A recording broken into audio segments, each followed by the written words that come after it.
Trying to figure out what to report this week. It's been quiet in the industry. Yeah, right. Teen heartthrob and celebrity Justin Johnson, or was it Justin Bieber? Who cares, whatever, had problems in California this week when he was stopped by police for driving in excess of 100 miles per hour in his Fisker Karma. The heartthrob told the police that he was trying to elude paparazzi who had been following him. Police officers cited him and told him, "You give up your privacy once you become a celebrity." When the pop star was asked what his name was by the dispatcher, he said Justin. She then asked him what was his last name. He said Johnson. Then he's smart because during the entire conversation he had with 3 dispatchers, he alluded to the fact that people were following him and had been continuing following him since he'd been previously stopped by the police officers. And he was concerned because they were being aggressive. Extremely smart. My question is this. Where was this guy? Don't shoot, dude. Don't shoot. Back up! Back up! And it's not like he's never driven the car before because clearly we've seen him behind the wheel before. That's it. Luxuries of being a bodyguard. Wait, Daisy, take Come on, speed the money!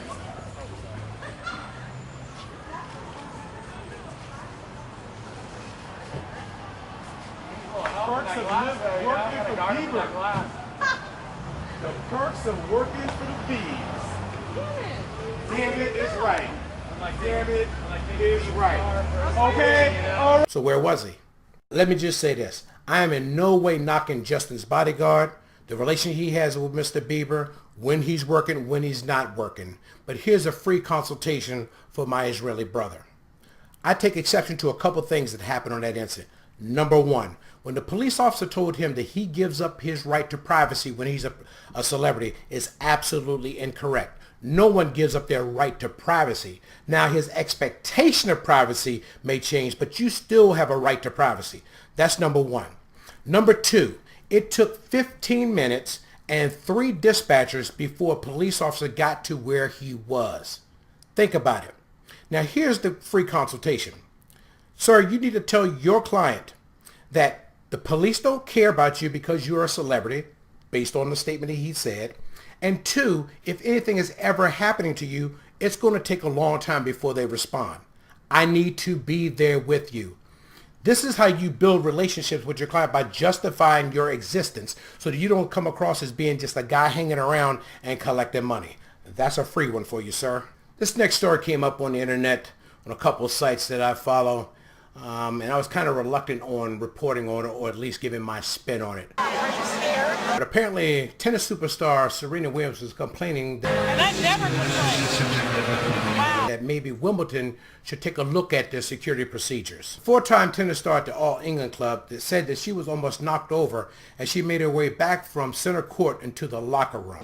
Absolutely wonderful. Part of old Wimbledon. The prestigious sport of tennis has had its share of problems in the past.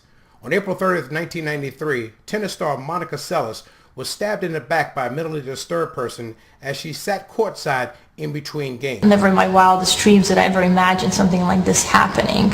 The question here is, does tennis take security seriously, or is the presentation of the event superseding security measures? And we're just here to help them out in any way we can, really. With the London Olympics beginning later this month, the security at this year's championships is under particular scrutiny, especially as a similar grouping of police, G4S and military personnel will work at the games. This is a classic example of a special event.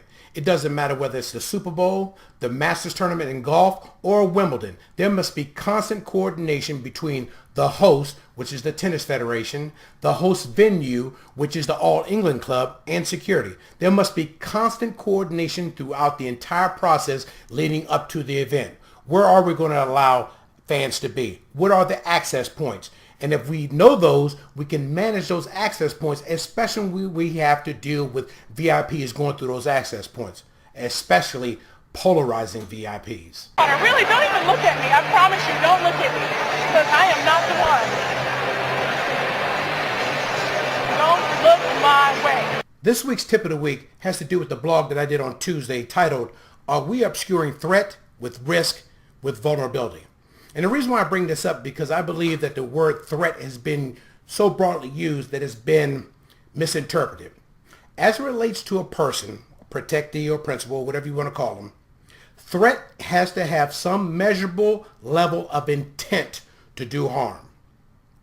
Risk is implied probability that something can happen, and vulnerability is the capabilities of something to happen.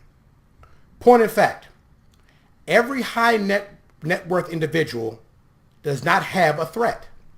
But unfortunately, in these days and times, there is a risk to it being high net worth, like it or not. There are vulnerabilities of being a high net worth individual, but that does not mean that there is a threat against that person. But in this industry, we paint a broad stroke just because a person has a lot of money that there's a threat on their life. And that is not the case. And we have to stop using that term so loosely that it loses its real definition. So think about what I said. Go back and read the blog that I did on Tuesday. And if you need any further elaboration, I'll be happy to talk to you on the phone or however you want to discuss it to further elaborate and clarify what this is or what the problem is. It really isn't rocket science.